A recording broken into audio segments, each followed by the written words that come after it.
Assalamualaikum warahmatullahi wabarakatuh. Hai adik-adik, bagaimana kabarnya? Semoga semua dalam keadaan sehat. Kali ini di channel Egas Edu akan membahas materi tentang proses produksi kerajinan tekstil, yakni proses membuat tapestri atau tenun dan membuat batik. Simak videonya sampai selesai ya, dan jangan lupa subscribe untuk mengetahui materi-materi selanjutnya.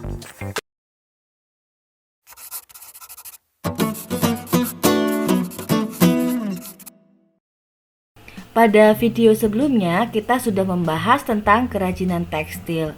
Sekarang kita lanjutkan pembahasannya ke proses produksi kerajinan tekstil. Nah, video kali ini akan fokus pada pembahasan tekstil, tapestri, dan batik. Di video kali ini kita akan mempelajari produk kerajinan tekstil yang memiliki fungsi hias dan fungsi pakai, baik yang dilakukan dengan cara menghias permukaan kain ataupun terstruktur. Kerajinan tekstil sebagai fungsi hias dibuat dengan tujuan sebagai berikut. Yang pertama, untuk memenuhi kebutuhan dan kerajinan tekstil hasil pengembangan. Yang pertama kita bahas untuk memenuhi kebutuhan.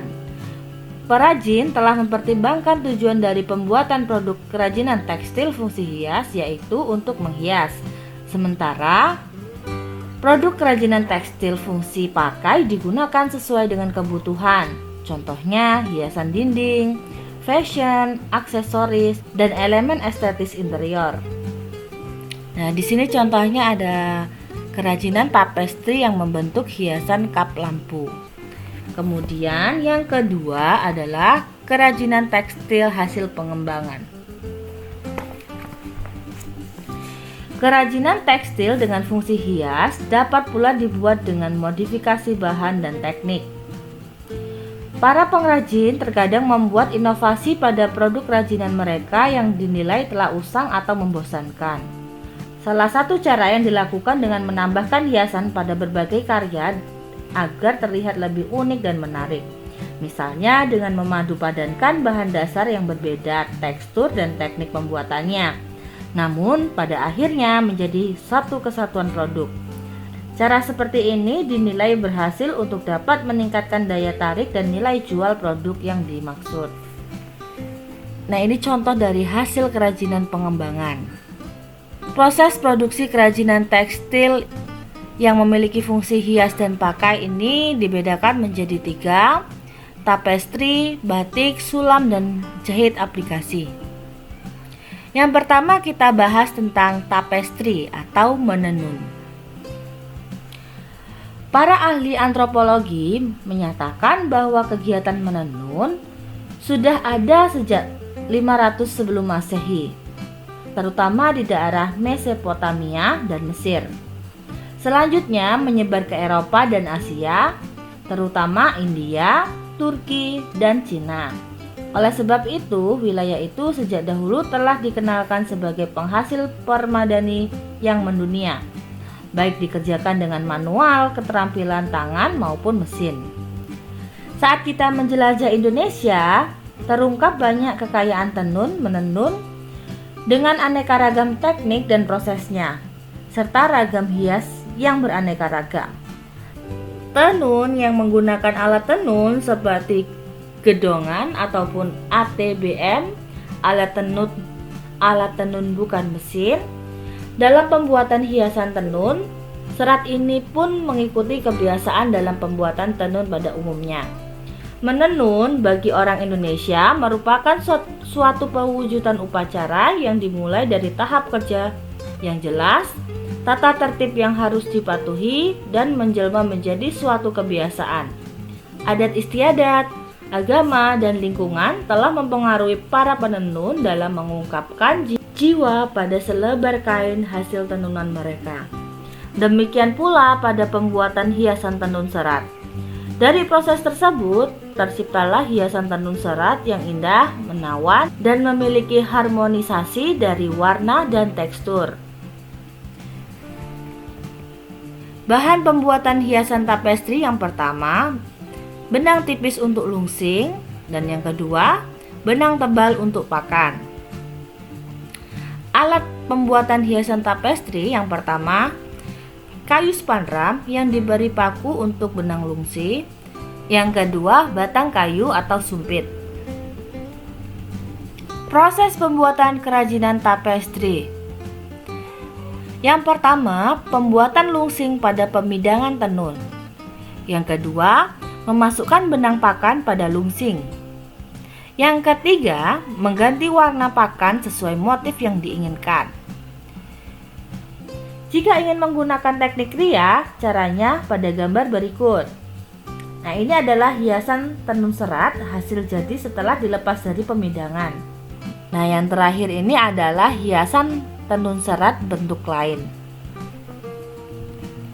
Nah, ini adalah contoh-contoh aneka hiasan tapestri atau tenun dengan teknik tenun serat. Yang selanjutnya adalah batik. Sejak masa lalu, Indonesia telah menggunakan produk batik sebagai alat memenuhi kebutuhan hidup sehari-hari, mulai dari pakaian hingga kebutuhan ritual budaya.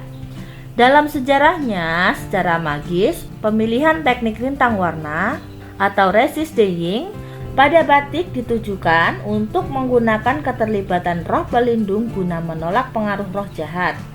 Para ahli peneliti berdasarkan lukisan-lukisan yang ada pada dinding goa-goa di Indonesia, kegiatan merintang warna ini sudah dilakukan oleh manusia purba. Gambar yang paling sering muncul adalah gambar telapak tangan yang dibubuhi dengan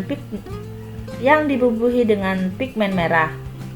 Jadi dapat digambarkan bahwa teknik perintang warna pada pembuatan kain batik ini dipengaruhi oleh konsep kepercayaan.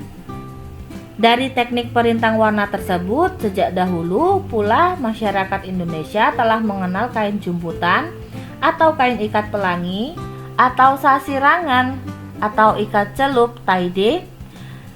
Dalam pengembangannya, batik menjadi kegiatan berkarya dengan teknik yang sama, yaitu merintang kain. Teknik membatik merupakan media yang dapat mempresentasikan bentuk yang lebih lentur, rinci, rajin, tetapi juga mudah. Teknik batik tepat untuk mempresentasikan bentuk-bentuk flora, fauna, serta sifat-sifat bentuk rumit lainnya. Untuk lebih jelasnya, perhatikan uraian berikut. Yang pertama, batik pedalaman atau batik klasik. Batik pedalaman adalah pengkategorian batik yang berkembang di masa lalu. Dahulu, pembatik-pembatiknya hanya ditemui di daerah pedalaman. Selain itu, juga tidak sembarangan orang dapat melakukan proses pembatikan, sehingga jarang dijumpai di lingkungan masyarakat luas.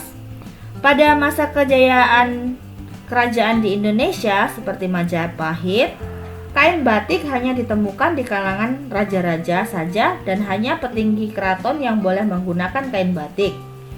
Oleh karena itu, pembatik hanya dapat dijumpai di lingkungan keraton. Batik keraton adalah batik yang tumbuh dan berkembang di atas dasar-dasar filsafat kebudayaan Jawa yang mengacu pada nilai-nilai spiritual. Batik tersebut terdapat harmonisasi antara alam semesta yang tertib, serasi, dan seimbang. Para pembatik keraton membuat batik dengan cara yang tidak biasa, yaitu menggunakan proses dengan ritual pembatikan. Para pembatik keraton ibarat ibadah, suatu seni tinggi yang patuh pada aturan serta arahan aristokrat Jawa. Batik pedalaman sering juga disebut dengan batik klasik. Hal ini sesuai dengan beberapa alasan. Namun akibat pengembangan masyarakat, maka batik dapat keluar dari kalangan keraton dan menyebar ke seluruh pelosok tanah air, sejalan dengan adanya integrasi budaya. Yang kedua, batik pesisir. Batik pesisir adalah batik yang berkembang di masyarakat yang tinggal di luar benteng keraton, sebagai akibat dari pengaruh budaya di daerah di luar Pulau Jawa. Selain itu, adanya pengaruh budaya asing seperti Cina dan India, termasuk agama Hindu dan Buddha, Hal ini menyebabkan batik tumbuh dengan berbagai corak yang beraneka ragam. Para pembatik daerah pesisir merupakan rakyat jelata yang membatik dengan pekerjaan sambilan, mengisi waktu luang, bebas aturan, tanpa patokan teknis. Oleh sebab itu, ragam hias yang diciptakannya cenderung bebas, spontan, dan kasar dibandingkan dengan pembatik keraton. Para pembatik pesisir lebih menyukai cara-cara yang dapat mengeksplorasi batik seluas-luasnya, sehingga tidak pernah dijumpai pada batik pedalaman atau klasik. Warna-warna yang digunakan mengikuti selera masyarakat luas yang bersifat dinamis, seperti merah, biru, hijau, kuning, bahkan ada pula yang orange, ungu, dan warna-warna muda lainnya. Selanjutnya, bahan produksi batik. Yang pertama ada kain putih, malam atau lilin, zat pewarna batik. Nah, bahan produksi batik yang pertama kita bahas yaitu kain putih.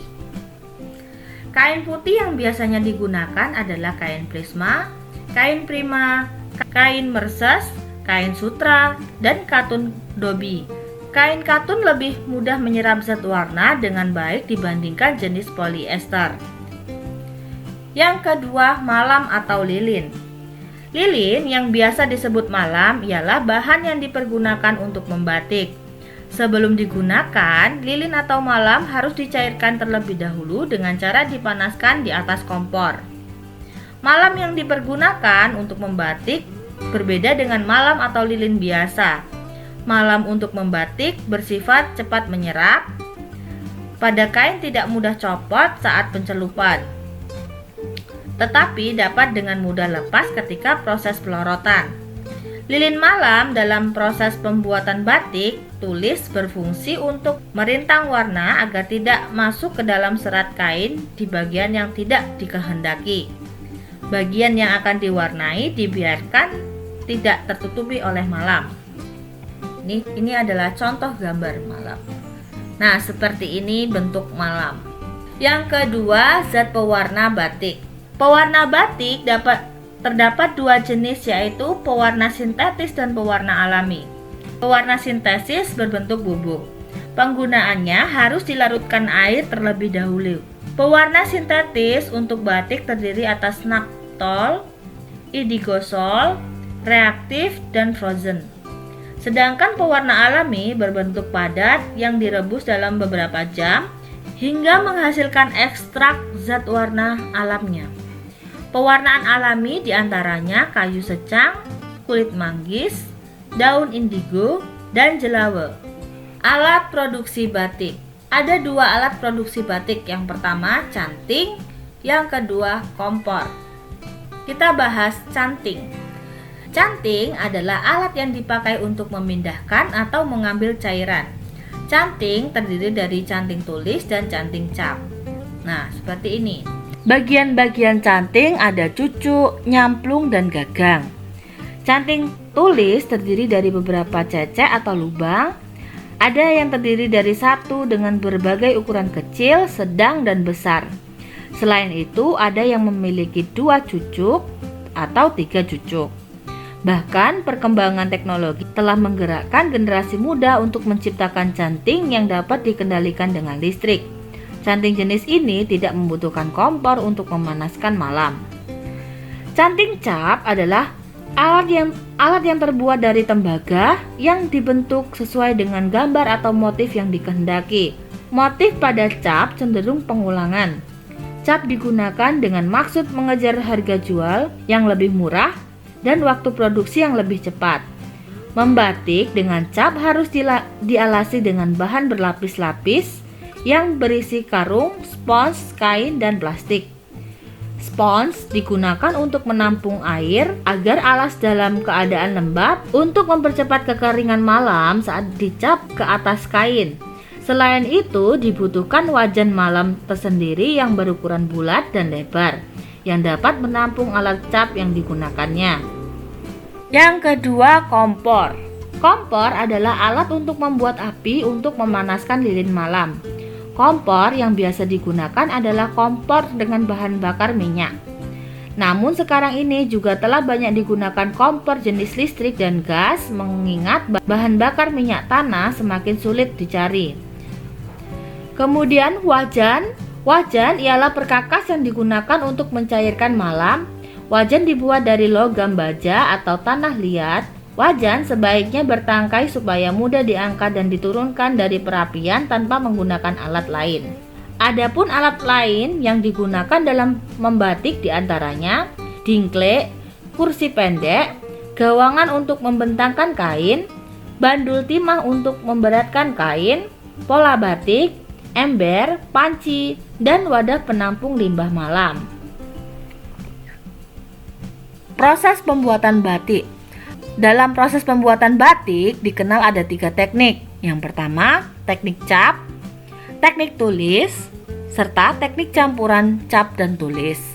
Batik dengan teknik cap diperuntukkan dalam pembuatan batik dengan bentuk pengulangan motif. Motif yang dibuat diperuntukkan dengan ilmu ukur sehingga hasilnya akan sesuai dengan keinginan. Batik cap tidak memerlukan pola di atas kertas.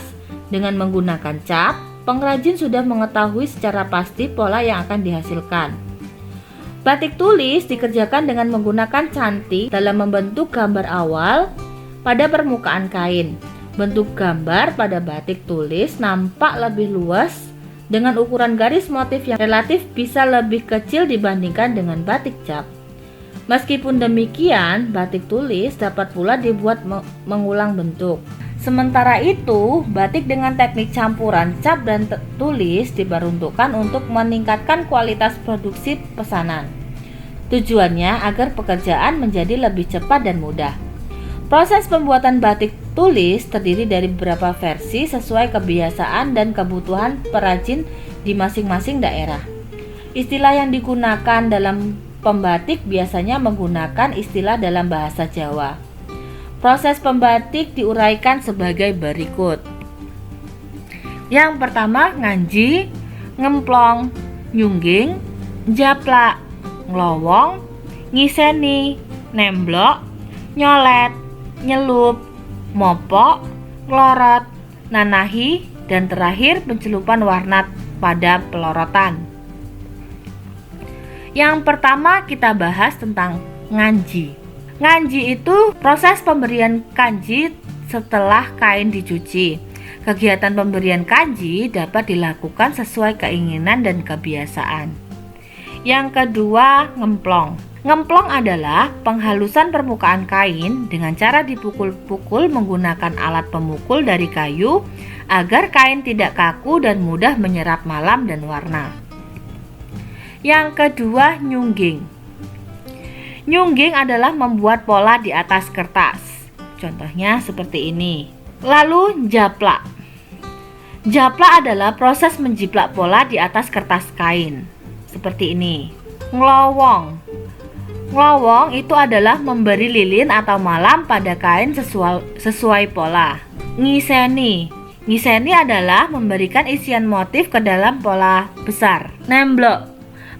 Nemblok adalah penutupan pada bagian-bagian tertentu dengan malam agar tetap berwarna putih saat dilorot. Nyolet. Nyolet adalah memberikan warna dengan kuas atau kayu dengan ujung spons. Nyelup. Nyelup adalah memberikan warna pada kain dengan cara pencelupan. Mopok. Mopok adalah memberikan isian pada latar belakang pola. Nglorot. Nglorot adalah membuang lilin atau malam yang sudah tidak diperlukan lagi agar motif batik terlihat. Nanahi. Nanahi adalah memberikan isian dengan malam pada latar belakang pola. Selanjutnya dapat dilakukan pencelupan warna terakhir pada pelorotan. Nah, itu tadi adalah penjelasan proses produksi kerajinan tekstil pada tapestri dan batik. Di materi selanjutnya kita akan membahas proses produksi kerajinan tekstil, sulam dan jahit aplikasi. Terima kasih. Wassalamualaikum warahmatullahi wabarakatuh.